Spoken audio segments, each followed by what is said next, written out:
wabarakatuh. Kami dari kelompok 1 ingin memperkenalkan diri kami di sini. Saya sendiri bernama Mega. Saya Tania. Saya Faris. Saya Lutfi. Saya Bambang. Kami akan mempresentasikan suku Bugis.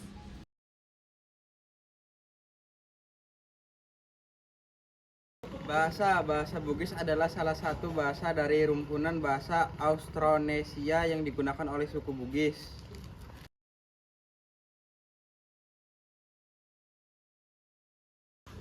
Sistem peralatan dan perlengkapan teknologi.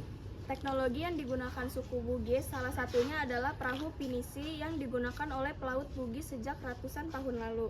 Selain perahu, suku Bugis juga menggunakan sepeda, bendi, dan koleksi peralatan menempa besi hasilnya.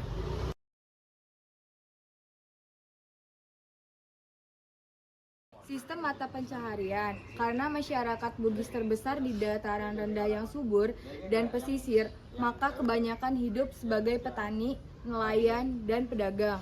Religi. Kepercayaan suku Bugis adalah Islam, dan ada pula yang mengikuti kepercayaan tertentu seperti Tolatang.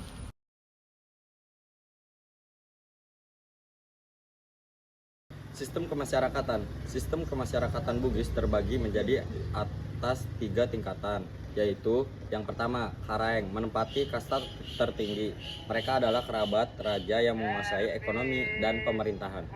Yang kedua, Tumaradeka, kasta kedua dalam sistem kemasyarakatan Bugis. Mereka adalah orang-orang yang merdeka. Yang terakhir, ketiga, Ata, sebagai kasta terendah dalam strata sosial. Mereka adalah budak yang biasanya diperintahkan oleh kasta pertama.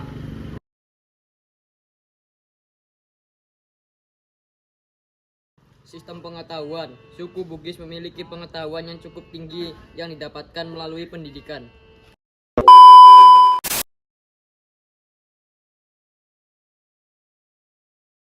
Suku Bugis. Suku Bugis masuk dalam suku Melayu Deutero.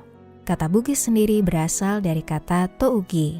Ugi merujuk pada raja pertama kerajaan yang terdapat di Pamana atau wilayah Kabupaten Wajo saat ini, yaitu Lasa Tumpugi.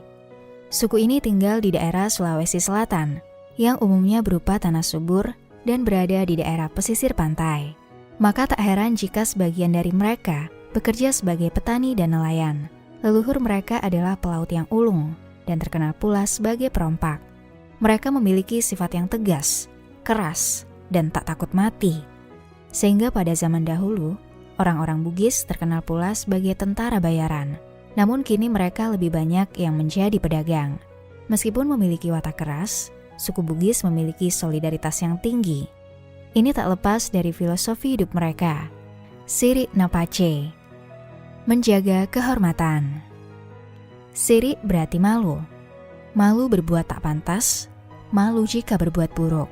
Sehingga menjadi isyarat bahwa mereka harus menjaga kehormatan dan harga diri mereka.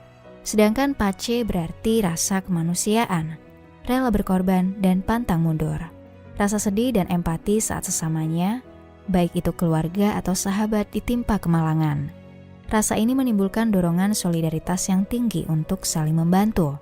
Pace juga menjadi falsafah yang memperkuat ikatan persatuan, kebersamaan dan motivasi untuk saling melindungi meskipun dalam keadaan yang berbahaya.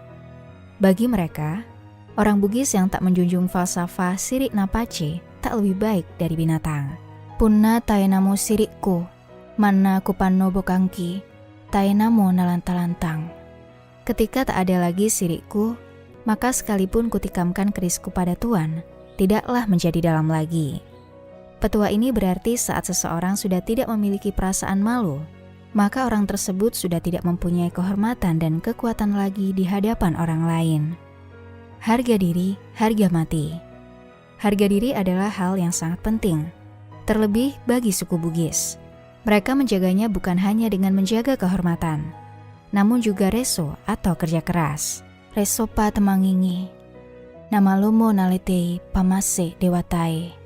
Hanya dengan kerja keras dan ketekunanlah yang akan menjadi jalan limpahan rahmat Tuhan. Reso dilakukan dengan cara menghargai waktu. Reso juga bisa dilakukan dengan mencari ilmu yang tinggi. Namun, saking kuatnya orang Bugis dalam mempertahankan kehormatan atau harga diri, mereka rela bertaruh nyawa demi harga diri. Si Galang Laleng Lipa adalah tradisi bertarung dalam sarung menggunakan senjata tradisional Badik. Dua orang lelaki dari pihak yang sedang berseteru akan bertarung di dalam sebuah sarung. Namun tak tanggung, mereka bertarung hingga salah satu dinyatakan kalah, di mana kekalahan adalah ketika salah satu dari mereka mati dalam pertarungan.